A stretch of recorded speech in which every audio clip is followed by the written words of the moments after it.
sana ako bibili guys kasi nga ano, budget lang tayo sa ating pang allowance. Kaso nag-sale talaga, as in murang-mura talaga guys yung sale sila, no. Yung dati ito na shoes is 499, almost 500 HKD.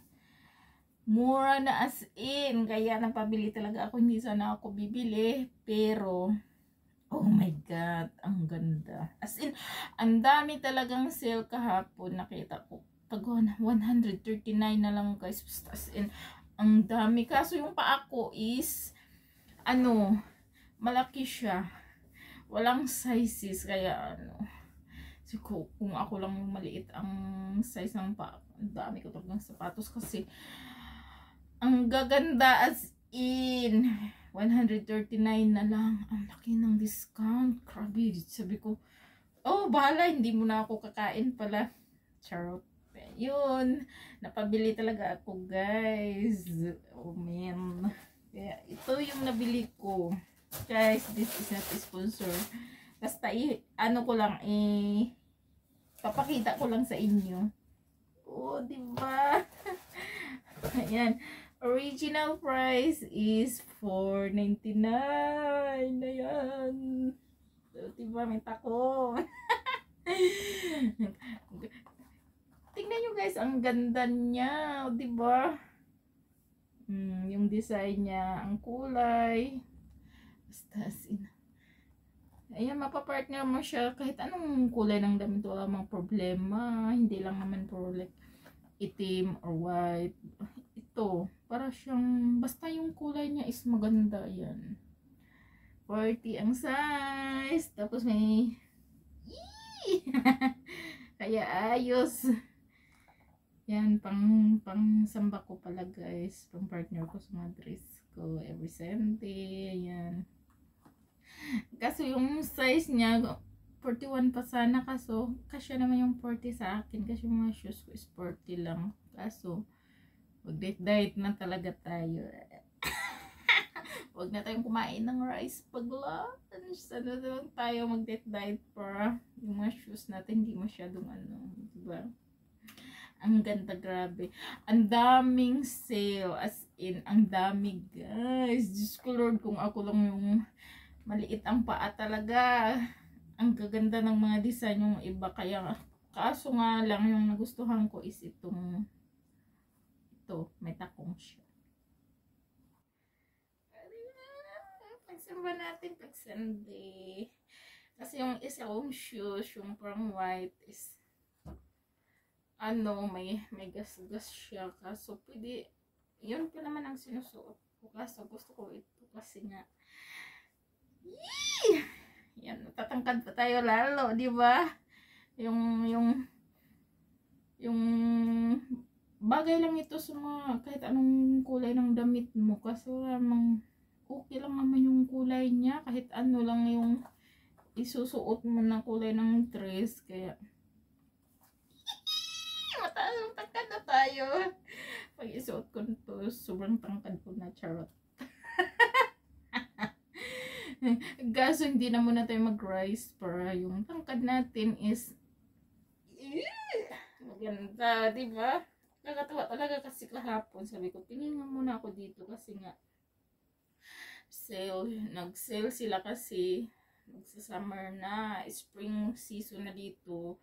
Iba man yung paninda nila pang summer na naman, kaya yung mga ganito sale na marami din guys. Yung mga sa likod na yung may parang basta ang dami, yung parang ano lang, basta ang dami, ang dami nilang mga design na iba talaga, as in. Tapos yung shoes na to is gusto ko yung brand niya kasi hindi siya yung easy na nasisira, nagtatagal talaga siya, as in. Mga shoes, mga sandals ko kasi doon ko siya binibili kasi as in ano, matibay. Yan, gusto ko yung brand nila kasi matibay, tapos lagi silang nagsisale. O diba, hindi ka makakabili ng 139 lang guys na ganito dito. Kadalasan nasa 300 plus, 400 plus. Kaya Oh, nakaswerte talaga ako. Kasi, ako na talaga yung nakaswerte kahapon. Tapos, sabi ko, huwag muna akong kumain. Kasi nga, yung budgeting ko, charot. Pero kakain pa naman ako kasi may konti pa naman akong allowance. Tapos, sahuran na naman na. Kaya, swerte yun, di ba? yung, marami din, mga rubber shoes. Nag-sale talaga sila sa shop. Kahit saan sigurong shop ng Foot Spa ang tatak sale sila. Kaya hindi ito sponsored, o diba?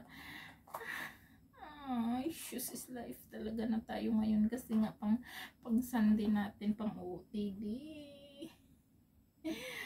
Ako na talaga yung ako na talaga yung kailan lang yung bumili ako ng shoes. Nung December pala bumili din ako ng pang Sunday shoes ko sa church. Tapos kahapon nakabili din ako ulit. So dito paalis yung bahay dito kasi paalis ito kami kaya lilipat kami kaya hindi mo na ako mag-istak ng maraming gamit kasi mahirap maglipat. Pero talagang gusto ko talaga yung kulay niya kasi nga guys shoes naman ang ating kahinaan ngayon at saka yung mga dresses ganyan yung ating mga kahinaan ngayon guys. Kaya murang-mura na talaga as in. Sabi ko, what? Kahapon tumingin ako, ang dami as in. Ba't ibang kulay, ba't ibang style. Basta kayong pa ako kung maliit lang ang size, like mga 38, ganyan, 37, ang daming choices talaga. Pero yung pa ako is, ang laki. Kaya bibihira yung 40 size or 41. Gusto ko sana yung 41 kasi medyo malaki naman yun. Kaya huwag na muna tayong kumain ng rice. Kasi nga, rice is life tayo. Bawas muna tayo sa ating rice. Para magkasya na yung ating high heels na shoes. Nakakatuwa talaga as in guys. Para akong baliw. As in, tuwang-tuwa ako sa shoes ko kasi nga, dagdagan ko pa ito, charot. Pero, wag na muna tayong mag-stock ng marami kasi nga, lilipat kami. Na muna mga pang summer na naman. Hindi naman tayo makakabili agad-agad kasi nga, may may college tayo. Pero, pang allowance ko to budget ko sa pang allowance. Kaya, ox lang, at least, matibay siya. Yung brand na to is super duper ang tibay niya. Kaya, thank you. Salamat sa panonood guys. Natin yung collection. Dagdag collection na naman natin yan. Yun lang. Thank you for watching. Bye.